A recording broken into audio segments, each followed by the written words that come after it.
깨끗한 양심을 가진 사람이 하루아침에 됐겠어요? 천성이 양심이 고운 사람이 아닙니다. 디모데는 우리랑 똑같은 죄인들일 거예요. 그러나 디모데는요, 어머니로부터, 할머니로부터, 바울 사도로부터 뭘 배웠어요? 바울 사도로부터, 야, 배 아프고들랑 포도주 한잔 해라 라고 들은 거예요. 그러니까 디모데가요, 어릴 때부터 뭘 생각하면서 자랐겠어요? 이야, 양심의 자유라는 게 이건 내가 가지고 있는 최고의 특권 중에 특권이구나라는 걸 알게 된 거예요. 여러분, 종교개혁이 일어나고 난 후에 종교개혁, 우리 개신교입니다. 장로교든 성결교든 이 모든 개신교인들이 종교개혁 후에 깨달은 기독교의 최고의 축복 중에 축복은 뭔가 하면 양심의 자유를 가지고 있다는 거예요. 내가 믿고 싶은 종교를 택할 수 있고, 내가 먹고 싶은 음식을 먹을 수 있고, 그죠?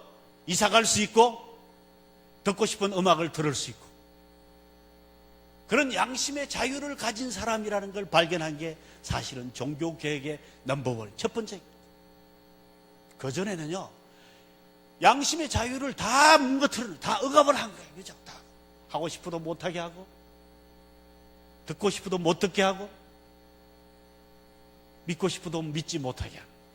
이랍니까? 그래서 어릴 때부터 저는 가정에서 제일 최고의 교육 중에 교육은 아이들이 이 양심의 자유를 가질 수 있도록. 그죠? 이것을 훈련시키는 건 부모의 정말 고도의 지혜라고 저는 생각이 들어요. 디모데 같은 경우 세 가지였습니다. 첫 번째 뭐라고요? 종교의 자유를 배웠습니다. 종교의 자유. 종교의 자유. 최고 중요하죠. 제일 중요합니다. 종교의 자유를 위해서는 나라도 버릴 수 있고, 종교의 자유를 위해서는 직장도 버릴 수 있고, 종교의 자유를 위해서는 결혼도 포기할 수 있다라는 걸 디모데는 어릴 때부터 배웁니다. 이야, 이거야말로. 두 번째, 디모데는요, 어릴 때부터 뭘 배웠는가 하면요, 사랑한다면은 국제결혼도 할 수 있고, 사랑한다면 내가, 다시 말하면 예수님 믿으면, 그죠? 예수 믿는 사람이라면 미국 사람이든 아프리카 사람이든 네팔 사람이든 한국 사람이든 누구랑도 결혼할 수 있다라는 이 자유를 얻은 거예요. 자유를. 이 자유를. 저는 우리 청년들 중에는 그래서 국제 결혼이 많이 나오기를 바랍니다. 예? 아프리카 사람하고도 결혼하고, 아마 아프리카 사람하고 결혼한다 그러면 집안이 난리가 날 거예요. 그죠? 그죠? 한번 뒤집어질 거야. 우리나라처럼 이 단일 민족, 단일 이 결혼 문화권이 별로 없습니다. 그런데 지금 서울은요, 아직도 한국 사람이랑 결혼 많이 하는 것 같아요. 제가 사는 양양 가보고 깜짝 놀랐습니다. 이 산골 총각들이 장가를 못 가니까요, 처녀들 전부 수입했습니다.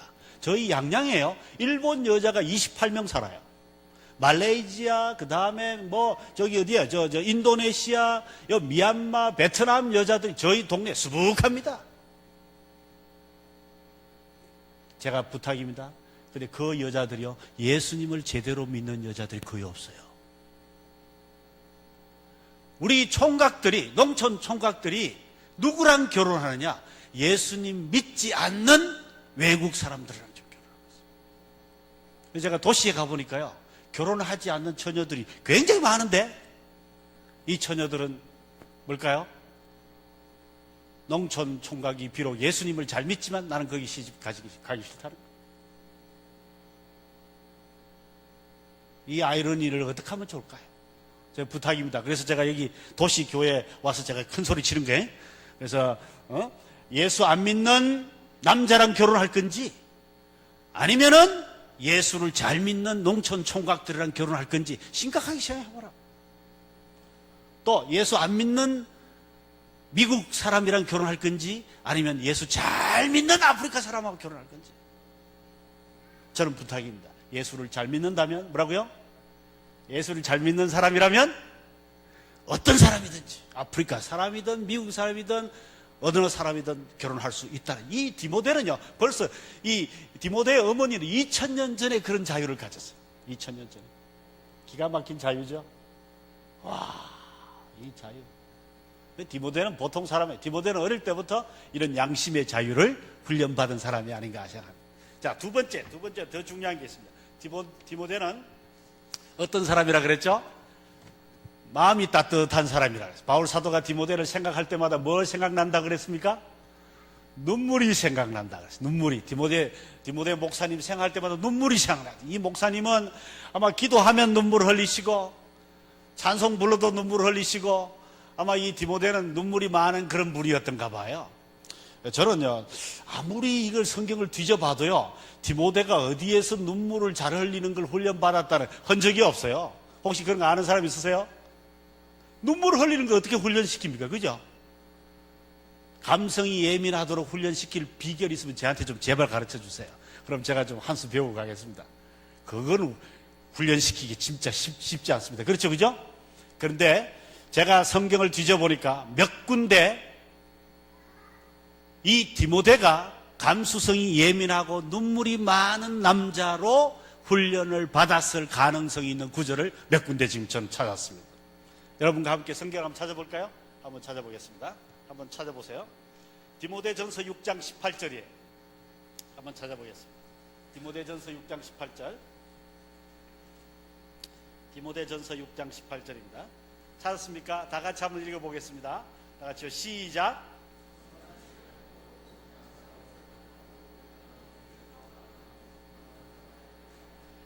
예, 여기 동정하는 자가 되게 하라라는 단어를 제가 찾아보니까요, 바울 사도가 디모데에게 부탁합니다. 선한 일을 많이 하고 또 가난한 사람들을 많이 돕고, 그죠? 나누어 주기를 좋아하고, 오늘 아침 우리 목사님 설교 들었죠, 그죠? 나누어 주기를 좋아하고, 그 다음에 뭘 하라고요? 동정하는 사람이 되라. 여기 동정하는 사람이라는 말은 무슨 말인가 이럽니다. 너그러운 사람 혹은 마음이 따뜻한 사람이 되라. 그러니까 바울 사도가 디모데에게 이런 훈련을 시킨 것 같아요. 디모데야, 아주 엄격한 사람이 되지 말고 뭐라고요? 마음이 너그러운 사람이 되라 라고 바울 사도가 디모데를 멘토링한 게 아닌가 생각합니다. 멘토링. 어릴 때부터요, 자식을 키울 때요, 사실은 아이들이 아주 강하고 담대한 성격을 갖도록 훈련시키는 것도 굉장히 중요하다고 봅니다. 제가 조금 이따 말씀드리겠습니다만 디모데는 의리의 사나이였어요. 그런데 의리를 배우기 전에 먼저 배워야 되는 게 뭔가 하면 감수성인 것 같아요. 물론 이제 제가 이렇게 이야기하면 요즘요, 어떤 엄마들은 이렇게 말해요. 요즘 여자들은 더 강해지고 남자들은 너무 이제 약해져가지고 남자애들이 감수성이 너무 예민해져서 오히려 큰일 났습니다 그래요. 제발 좀 그런 말 하지 마세요. 이렇게 말하는 부모님을 제가 만난 적이 있는데, 맞아요? 틀려요? 틀려요? 맞아요? 어떠세요? 이수교회는 어떠노? 남자들이 부드러워요? 아니면 강하고 의리만 있나요? 어때요? 둘 다 있어요? 둘 다 있어요? 아, 대답을 안 하네. 예. 지금 저희 라브리에 찾아오는 청년들 보면 이렇습니다. 우리 라브리에 오는 모든 청년들 하루에 2시간씩 일을 하는데요, 실내 청소, 화장실 청소하고 실내 청소할 사람, 그리고 밖에 나가서 도끼질하고 마당에 나가서 삽질할 사람, 이렇게 선택하라 그럽니다. 일을 선택하라 그러면요, 요즘 남자들은요, 화장실 청소하고요, 실내 청소하겠습니다 이렇게 이야기하고요, 여자들은 전부요, 밖에 나가서 도끼질 하겠습니다 이렇게 말해요. 이게 지금 몇 년 전부터 있는 일들이에요. 그러니까 무슨 말인가 하면 여자들은 좀 더 강해집니다. 그리고 남자들은 점점 아주 아주 약해져 간다는 걸 제가 느낍니다. 그러나 저는 이 약해진다는 거하고 바울 사도가 디모데에게 동정하는 사람이 되라, 눈물이 많은 사람이 되라라고 하는 거하고는 차이가 있다고 봐요. 저는요, 요즘요, 남자들이 흘리지 말아야 될 것은 눈물이다 이렇게 가르치는 건 아주 잘못된 것 같아요. 바울 사도는 디모데에게 울어야 할 때는 눈물을 흘릴 줄 아는 남자가 되라고 가르쳤어요. 저는 부탁입니다. 그래서 아이들이 참 감수성이 예민하고 눈물을 흘릴 때는 눈물을 흘리고 기뻐할 때는 기뻐할 줄 알고 춤을 출 때는 춤을 출 줄 아는 이런 아이를 키워야 돼요. 근데 사나이 아이가 운다고 막 이래가지고요, 막 압력을 줘가지고 애들이 울지도 못하게 말이죠. 남자애들. 그러면요, 그 아이들이 눈물, 이 감정이 억압이 돼가지고요, 나중에 심각한 문제가 있습니다. 사랑의 표현도 잘 못하고, 나중에 감수성이 왜곡이 돼가지고 정서적인 장애가 생기기 굉장히 쉽습니다. 요즘 저희 청년들 10명 만나면요, 그 중에 2명, 3명이 정서장애가 있어요. 우울증 환자든지, 강박관념에 빠져 있든지요, 여러 가지 문제가 있어요. 왜 그럴까요? 아이들이 어릴 때 이 정서적인 표현을 마음대로 못하도록 억압되어 있어요. 그런데 이 바울 사도는 디모데에게 뭐라 그럽니까? 동정하는 자가 되라. 이렇게 먼저 이렇게 말합니다. 눈물 흘릴 줄 알고, 감수성이 있고, 울어야 할 때는 울고, 기뻐야 할 때는 기뻐할 줄 아는 사람이 되라. 이렇게 가르친 겁니다. 제발 부탁입니다. 남자들도 눈물을 흘릴 수 있고, 여자들도 아주 강인하고, 이걸 골고루 키워줄 필요가 있다고 봅니다. 그러나 어느 한쪽으로 너무 왜곡되지 않도록 키워주시기를 부탁드리고요. 또 하나는요, 디모데는요, 감수성만 예민한 게 아니고요, 의리의 사나이 중에 의리의 사나이였어요. 여러분 그거 아세요? 바울 사도가 돌아가시기 전에요, 이런 편지를 했습니다. 너는 믿음과 착한 양심을 가지라. 어떤 이들은 이 양심을 버렸고 그 믿음에 관하여는 파선하였느니라. 그 가운데 후메네오와 알렉산더가 있으니 내가 사단에게 내어준 것은 저희로 징계를 받아 회방하지 말게 하려 함이니라.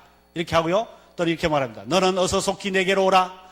대만은 이 세상을 사랑하여 나를 버리고 데살로니가로 갔고, 구리 세공업자 알렉산더가 내게 해를 많이 입혔으며 주께서 그 행한 대로 그에게 갚으시리니 너도 그를 주의하라.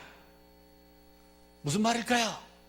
바울 사도가 만난 사람들 중에는 수많은 남자들이 있었는데 배신자들이 줄줄이 있었다는 거죠. 바울 사도가 얼마나 가슴이 아팠겠습니까? 한때 자기가 전도했고 한때 믿을 만한 사람이라고 생각했는데 버리고 도망가. 바울 사도를 버리고 가거나 혹은 배신하거나 의리를 저버린 사람들을 바울 사도로 많이 만났습니다. 그런데 디모데 보고는 뭐라 그럽니까? 디모데야, 너는 나에게 올 때 가죽옷을 가지고 오더라. 뭐 이렇게 가죽으로 된 책과 자기가 벗어놓은 헌옷을 가지고 나에게 오라. 이런 걸 보면요, 이 바울 사도의 그 뭐가 읽혀지는가 하면 이 배신자들이 많은 이 땅에서 디모데야, 너는 의리를 지키고 있다라는 그런 말이에요.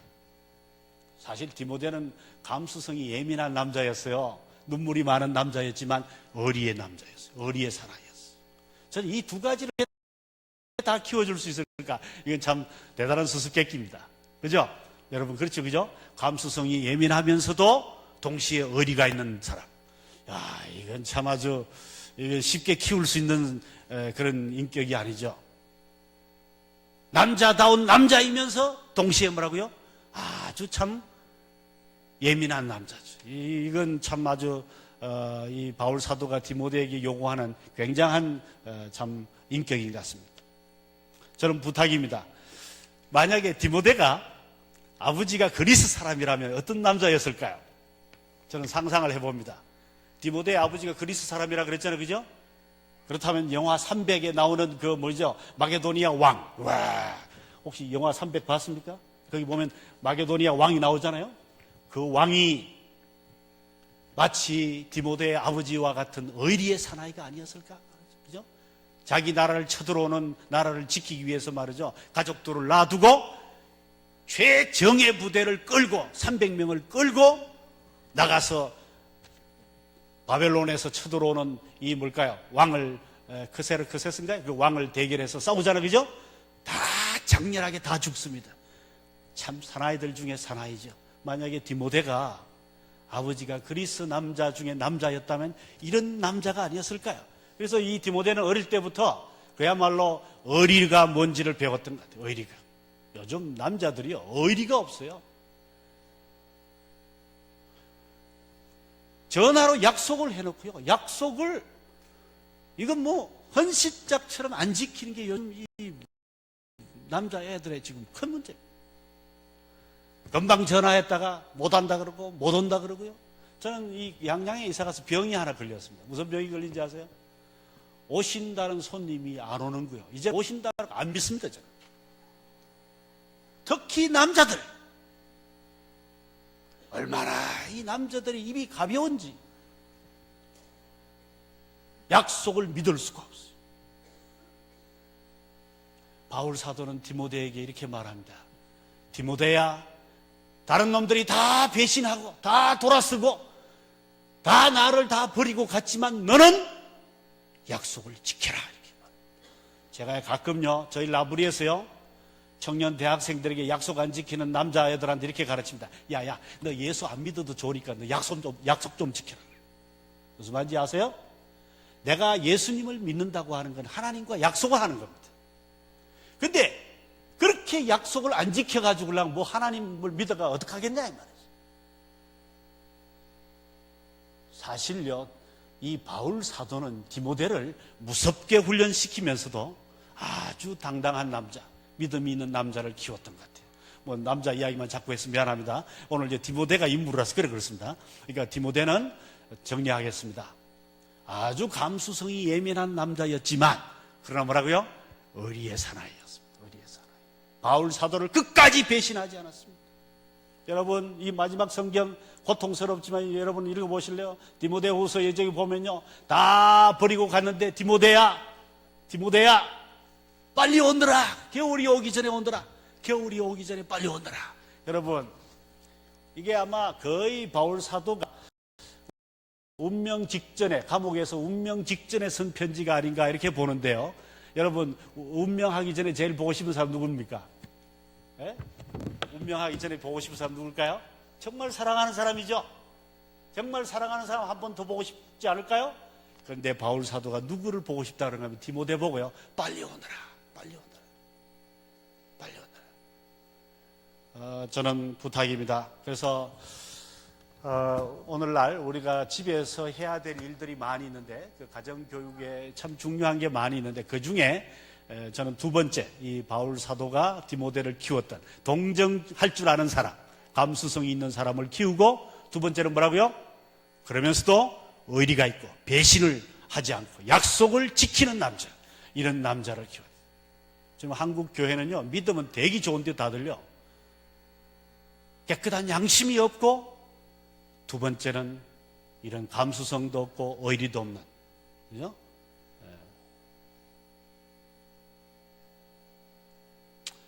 사실은 신학교에서 교육의 문제도 바로 여기 있다고 보는데요. 이 기도 많이 하고 믿음 좋은 남자들만을 키워가지고요, 학교회를 배출하는데, 이 남자들이 의리를 못 배웠고 감수성을 못 배워가지고 이게 지금 한국교회 병이라고 저는 생각합니다. 개인적으로.